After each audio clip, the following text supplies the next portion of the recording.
Welcome to All About Change.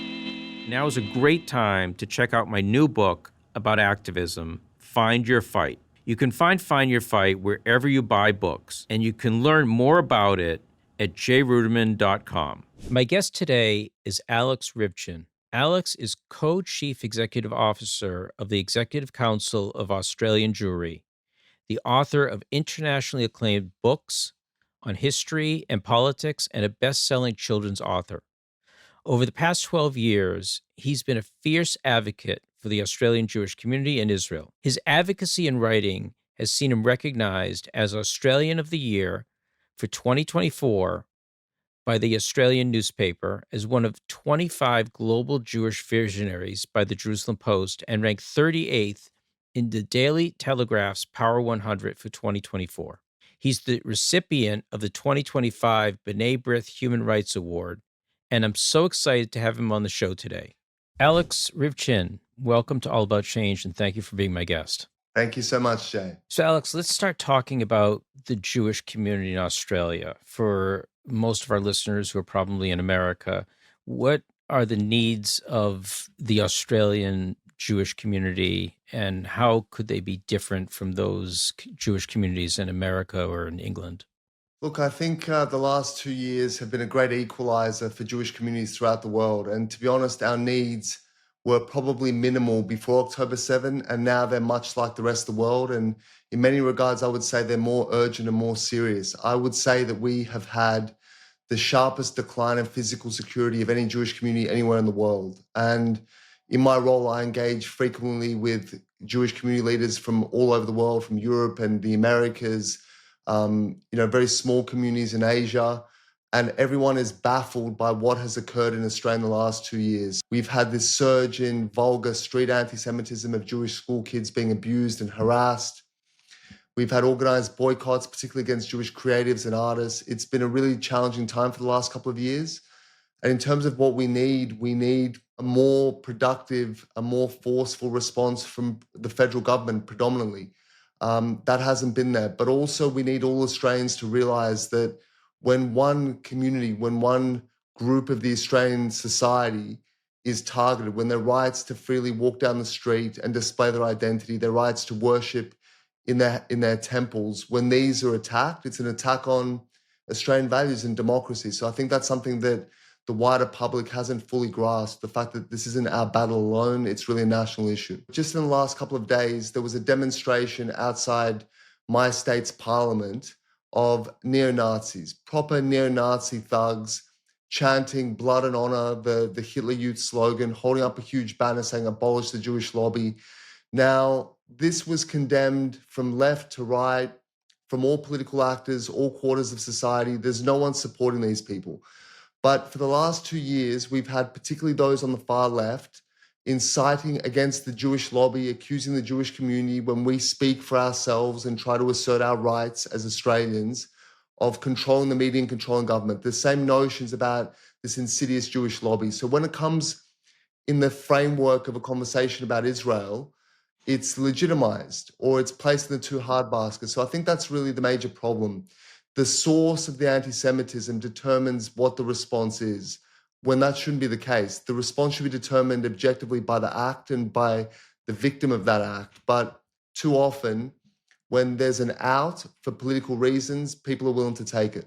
It's my understanding that there is a large percentage of Holocaust survivors in Australia. Yeah. And I'm wondering if you know from your personal experience, interacting with them, how this is hitting them, having escaped the Holocaust, moved almost as far away as you can move, and then being faced with this upsurge in anti-Semitism. It's hit them really hard, Jay, really hard. And, in the early months since October 7, after October 7, when even in the immediate aftermath, in the couple of days after October 7, there was this deplorable scene, which was then beamed throughout the world, of a group of thugs masked gathering outside the Sydney Opera House, which is our most iconic landmark, and chanting, "Where's the Jews?" and "F the Jews," and burning Israeli and Australian flags. And at that time, I was having survivors of the Holocaust and their children saying things to me like, firstly, that they never imagined this could happen in Australia, because like you said, they fled to what they thought was the most peaceful Western country in the world and the one that's furthest away from the horrors of Europe. And I had children and grandchildren of survivors saying to me, I'm in some way glad that my survivor descendants aren't alive to witness this, to see what our country has become. It's really been shocking. And these are people who know anti-Semitism better than anyone, who have that deep experience, who have that trauma, who see that process of dehumanization, of demonization, who see the resurgence of the same conspiracy theories, the blood libels, the accusations of domination. It's all back. And for a country like Australia with no record of institutional anti-Semitism, a place where the Jews have lived since literally the very first day of European settlement, Jews have been here. There were about 14 Jews on the first fleet of convict ships that came in the late 18th century. So our roots here are as deep as any non-Indigenous peoples. We've contributed to every aspect of Australian life immensely, whether it be the military or culture, politics, the sciences. And now to see this organized campaign to intimidate us, to push us out, it's been really confronting and really shocking. For those listeners who are not as well aware of what's gone on in Australia, maybe you can talk about some of the physical attacks. And I know that, for example, your former home was attacked. Maybe you can just talk about, the intensity of the attacks in Australia against the Jewish community. Yeah, well, look, as I mentioned, it really began even as October 7 was still unfolding and those horrific pictures were coming in, and we were in our grief and mourning and shock, still processing and coming to terms with the whole full scale of the horrors. And you had in cities around Australia, including in my home city of Sydney, half an hour from where I'm sitting now speaking with you, there were Islamic clerics on the street inciting mobs, calling this a day of joy and a day of pride, expressing elation at what had been done to our people. And a couple of days later, on October the 9th, there was a gathering, as I said, at the steps of the Opera House, which is really the most important and iconic of all our landmarks, where this violent mob was chanting medieval battle cries to kill the Jews and so forth, and burning flags and really menacing the community. And that set a tone. And then in the months that followed, it was a daily barrage, whether it be individuals walking down, busy beaches in Sydney and abusing Jews and threatening to rape Jewish women. Jewish schools were being denied service. One school wanted to hire a jumping castle for a school event, and the proprietor of the business that they approached refused to hire it to them because they were Jewish. These things were becoming absolutely routine on a daily basis, physical intimidation, harassment, and it was getting worse and worse and worse. And we know in our bones through Jewish history where these things go. We know when you deal with fanatics, they don't stop, they go as far as they're allowed to go.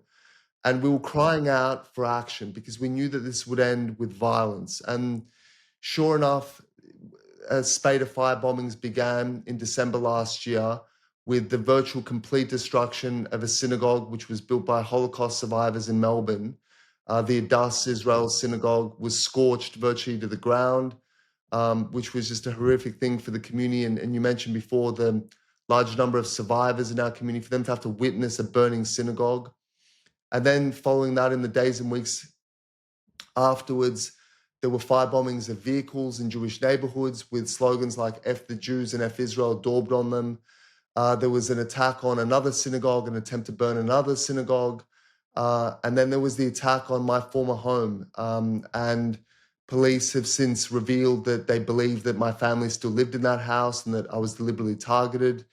They sprayed red paint on the facade of the house and burned 3 cars that were in front of the house, and again daubed F Israel and F the Jews on the vehicles. You then had a couple of days later a childcare center being burned. So these things are so foreign to our community in Australia, but also to the country.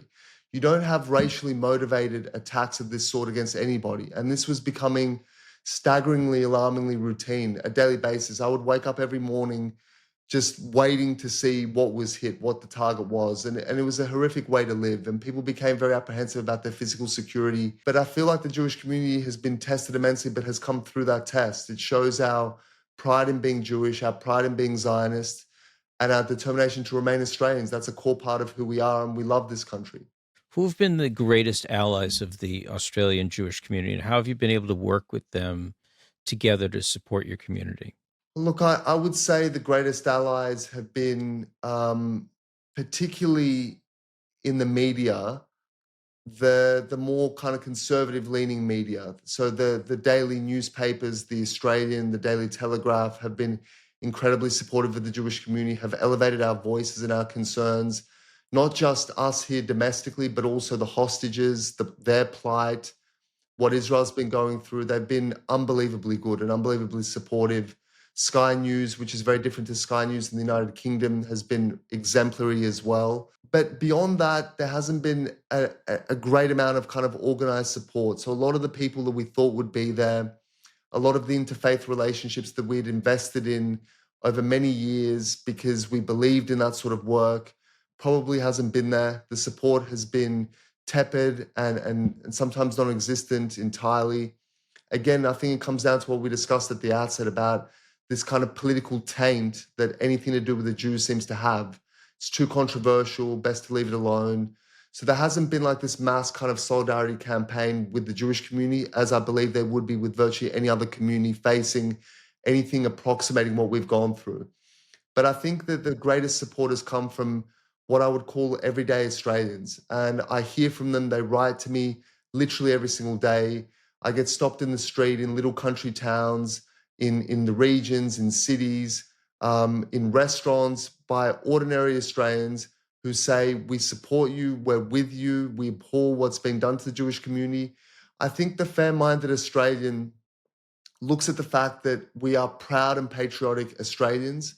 We have contributed disproportionately to the greatness and the wealth and the success of this country. We're a peaceful community. We're law-abiding, and they support that. And they don't like what's being done to us. Australians, I think, are marked by fair-mindedness. I think that's a defining quality of being an Australian, a sense of fairness. And they know what's being done to us is horribly unfair. And to feel that support every day, it's meant an enormous amount. It truly has. Do you think that people are aware that when there's intense Jew hatred, it doesn't end with the Jews? It may start with the Jews, but it just infects the entire society. And other groups are also singled out and attacked. I'm not sure they do, to be honest. I mean, you and I know this so well, Jay. It runs through our history. We know that a society that submits to anti-Semitic conspiracy theories is not a healthy, not a rational society. A society that blames the Jews for all its ills is not going to be doing well. It's not going to be embarking on scientific discoveries and entrepreneurship. It's a society on the decline. And we know this. We know the process. We know the warning signs. But I feel like most Australians still view attacks on the Jews. They don't like them, but they view it as being, again, something political, something linked to a foreign conflict. And they don't realize that it's a warning of something deeply, deeply wrong with the society, of some rot that is beginning to set in. When people start to believe these things, it's a sign that we need to really repair the course that we're on. And when people start abusing school children on the streets because of what they identify them with or their national origin, it's not going to end with the abuse of those children. The fact that that kind of level of bullying and disrespect and inhumanity is able to be expressed, often with impunity. Of course, that's not going to remain with the Jews. It'll be the next group that will be targeted afterwards. But I feel like people are inherently kind of selfish, and until their direct interests are affected, I think they think this is someone else's problem. I was in Berlin not so long ago, and one of the major universities there where had the greatest Jewish minds in history who were forced out of the country, and these universities have never recovered since then in terms of their greatness. And I'm wondering if people realize that if it gets very, very uncomfortable for the Jewish community, it's not going to bode well for overall Australian society. It's so ingrained in our story, that understanding of the contribution of Jews to wider society. And it's a story that we tried to tell so much. The greatest general that ever served in Australia is Sir John Monash, who was a Jew and the founder of the Zionist Federation in this country. The first Australian-born Governor General, who is the Queen's representative as head of state in Australia, Sir Isaac Isaacs, was a Jew. the people that contributed so much to the arts and to the wealth, the business, scientific discoveries, so many of them are Jewish. But I feel like people don't truly appreciate the Jewish contribution until it's gone. So it's difficult for for them to kind of make that connection between the oppression and persecution of the Jews, them potentially taking flight, and then some personal impact which they might suffer down the line because of that lack of Jewish contribution and ingenuity. But there have been a couple of incidents which I feel really cut through. And there was an incident which I think made international news a few months ago where you had two nurses at a public hospital Oh, online, yes. I and remember they this. engaged with an Israeli. And when they found out the person they were speaking to was Israeli, they started talking about how they've poisoned and murdered Jewish Israeli patients in the past and how they're going to do it again. And it wasn't even what they said, as horrific as it was that calm, calculating tone, that madness, but which was presented in such a kind of offhand, almost rational way. And I think that really shook Australians because the healthcare system is sacred. We expect that whoever we are, when we turn up for urgent medical care, will be taken care of. And that showed people that actually maybe not all is well. Maybe this anti-Semitism has infected society to such an extent that it's going to affect how everyone is treated. So there have been several instances like that, which I think served as major wake-up calls to the nation. But as I said, people stop me every day and say they're seeing what's happening to us specifically, and that's enough for them. The fact that one community is being targeted, to them, that's wholly un-Australian and unacceptable, and that's really fantastic they feel that way. So, unfortunately, a lot of your work is debunking myths and combating misinformation. But I want to give you an opportunity to talk about the positive. What have you and your fellow Jewish leaders been able to achieve for the Jewish community in Australia, and what do you hope that yet to achieve? I think the greatest thing that's come from all this, there have been several positives. And firstly, the strength and the resilience and character that the Jewish community has shown, the fact that they've stood up to everything that I've cataloged in this discussion, they've come through it, they haven't submitted, they haven't withdrawn from society, they haven't stopped wearing kippot, they haven't stopped going to Hanukkah events, which we'll have again in a few weeks, and we'll have record attendances, I'm sure. They haven't stopped walking to shul on the high holidays or Shabbat, or sending their kids to Jewish school. So I think we've shown the character of the Jewish people, that strength, that resilience, that eternal nature. And a lot of people, I think, and this comes out in polling and research that we do from time to time, they don't know who we are. They don't know. They know that an Italian Australian comes from Italy, speaks a certain language, is associated with certain foods and pastimes. With Jews, they don't know who we are. And so even though that the exposure and scrutiny and interest has come from some pretty nasty things, it's given us an opportunity to tell our story, to show who we are, what we look like, what we believe, what we sound like. And I think shatter some stereotypes and myths. And I feel like it's going to lead to a better long-term engagement between Jews and non-Jews in this country. But in the short term, it's pretty fraught. And I think, some Jews do feel uncomfortable disclosing their identities. I think they've started to shelter more in Jewish institutions, Jewish law firms, art galleries, rather than seek being maligned or boycotted or pushed out or rejected in wider society. And I think that's a real problem. Right. I see that here also, that there are those who have a typical, what I would say, diaspora mentality, where they want to fit in, and fitting in is sort of like giving in. Yeah. But yet also you find those who are standing up and proud of their heritage, and saying, okay, this is the time to stand with my people. I want to ask you, Alex, about your career specifically. You're a very prominent leader at a very young age. What is it like for you to walk into meetings and sit at tables when the people that you're surrounded with may be significantly older than you? Look, it doesn't faze me. The people in the Jewish communal leadership who came before me, and many of whom are still active in Jewish communal life in this country, they are overwhelmingly devoted and wonderful people from whom I've learned so much. They've mentored me through the years. And they respect my opinions and my contribution, and I respect theirs. And so, Mm. I don't feel intimidated by that. I don't feel out of place in any way whatsoever. And I feel like I'm part of a story, of a continuum. When I look at the fact that in the 70s and 80s, my organization, the Executive Council of Australian Jewry, led a national campaign to understand the plight of Soviet Jewry and the persecution that Jewish families in the Soviet Union were facing, the exclusion, the discrimination, the street abuse, much like what we're facing here now. They raised the campaign. It went to the national parliament, and then it was raised by Australia at the United Nations. It was the first country to raise that particular issue. And then, of course, it became a huge global campaign, culminating in families like mine being able to leave that place and live in freedom in the West. So I'm Mhm. very conscious of that history, and I know that I'm now a part of that history, and I'm building on what was done. So, we're a very harmonious community. Our leadership is very unified and very motivated. And at a time like this, any petty differences of, country of origin or level of religious, observance or age or gender, it's kind of obliterated because we know that we're fighting for something that is so fundamental and is so important to our future as Australians and as Jews that everything else gets shoved aside.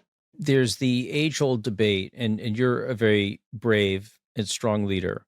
Um, do leaders respond to the times, or do the times make the leaders? And I'm wondering, which category do you think that since October 7th, you have changed as a leader? That's a really good question. I mean, I haven't had time to really even pause and reflect on that. I guess, Mhm. you know, the work that I've been doing the last 2 years, I've been doing for many years before that, writing books and Mhm. representing the Jewish community in the media and in the political realm as well. All of that, giving speeches, Holocaust remembrance, all that sort of stuff that's always been important to me. But since October 7, firstly, the volume of work, the stakes, the scrutiny, the number of people who now oppose us, it's all soared. And no doubt that has changed me. So, in some ways, I'm exactly the same and I'm doing what I was placed here to do, what I prepared to do for many years, developing the ideas that allowed me to step up on October 7 and to fight for the community. I hope in an effective way that has given strength to the Jewish community. But also, when you go through a period like this of endless work for 2 years, of such scrutiny and stakes, it's surely got to change you in some way. But I feel like I'm still fundamentally the same person, surely. But I have fewer friends and more friends in some ways because a lot of my personal friendships I haven't been able to sustain, which kind of saddens me a little bit. I just haven't had the time to do that. I have a wife and 3 kids and a community to look after. Um, but then I've gained a lot of friends when I walk down the street, people who know me better than I know them, but I feel this immense kinship and love for them. So that's meant a great deal to me. It's really meant everything. It's felt like an immense privilege to be able to do something for your people in a time like this. It's been very beautiful. I want to address something that you brought up, your family history of being refuseniks. How has that shaped you, and how has that come up in your work? I feel like it's always been a huge part of who I am. And even though my personal experience of it is extremely limited, I was 3 years old when we left the Soviet Union. And it's sometimes difficult to really fathom being born in Kiev and being from that place for generation after generation. But I was raised very much on the stories of my parents and grandparents, stories of cruelty and injustice, stories of killing fields in every town and village, stories of having your dreams shattered, of working in a certain profession or studying in a certain university solely because you're a Jew, of taking beatings in the schoolyard or the football field on a daily basis. I feel so grateful to my parents and my grandparents for not sheltering me from that. They could have taken the view, we're now in Australia, we're thousands of miles away from that. What do we need to burden this kid with that for? But I'm so glad they did because they shaped my consciousness, my awareness of what it means to be a Jew, my pride in being Jewish, and my determination to fight. And when you come to a country like this that is free and fair and wonderful, and you have that historical awareness, you're going to stand up and fight. And when you see the same repetition of events, the same slurs, the same snickering hatred, the same desire to humiliate us or drive us out of view, you're going to recognize and you're going to do something about it. So it's really been the core component of who I am and my, my sense of self and sense of being a Jew. We talked a lot about the dire state of affairs in Australia. What brings you hope at this time for the country and for the community? I'd say there's two things. One is the community itself. And if we cowered through this time, if we split apart and turned on each other, if we fled en masse, then all would be lost. But the fact that 2 years on and we've come through all this and we still don't know what lies ahead, I think some dark days do still lie ahead. But the fact that we're together, we're strong, we're proud of being Jewish, it shows me that whatever comes our way, we'll get through it and we'll stand up for ourselves. So that gives me great hope. But also seeing this, there's a term that's used here about the quiet Australians, the people who don't march in the streets, who don't hold placards, who don't make themselves known and heard on social media on a daily basis, but who go about their lives and are good, fair-minded, decent, patriotic people. I believe firmly that these people are with us, partly because I hear from so many of them so often, but also I feel like I know the character of this country and the character of the people, and they can't help but feel solidarity with us, given the injustice of what we're going through and how patriotic and loyal to this country we are. So it's that combination of feeling like the masses are with us, and that those who are tormenting us, as bad as it's been, it's still a small group of people. But also fundamentally our courage and our strength and our ability to band together, to fight day in, day out, and do what needs to be done. Those are the two things that really give me confidence. Listen, I want to wish you safety and peace. I wish that you'll go from strength to strength. You're a remarkable leader. I want to thank you on behalf of the Jewish community in the United States for, representing a Jewish community very far away, but being an extremely effective leader. We need more people like you. So thank you so much, Alex Ryvchin, for being my guest on All About Change. I really appreciated our conversation. Thank you so much, Jay. Thank you for your kind words. Thank you for the work that you do, that the foundation has done for so many years, for building that sense of affinity and connection between Jews throughout the world. And I hope to see you in person, maybe in the United States in the coming times. But thank you so much, and thank you for your solidarity and support. Thank you for being part of the All About Change community. We aim to spark ideas for personal activism, helping you find your pathway to action beyond awareness. So thank you for investing your time with us, learning and thinking about how just one person can make the choice to build a community and improve our world. I believe in the power of informed people like you to drive real change, and I know that what we explored today will be a tool for you in that effort. All right, I'll see you in 2 weeks for our next conversation, but just one small ask. Please hit subscribe and leave us a comment below. It lets us know that you value this content, and it supports our mission to widely share these perspectives. If you're looking for more inspiration, check out this next video. I chose it for you, and I know you're going to enjoy it. I'm Jay Ruderman. Let's continue working towards meaningful change together.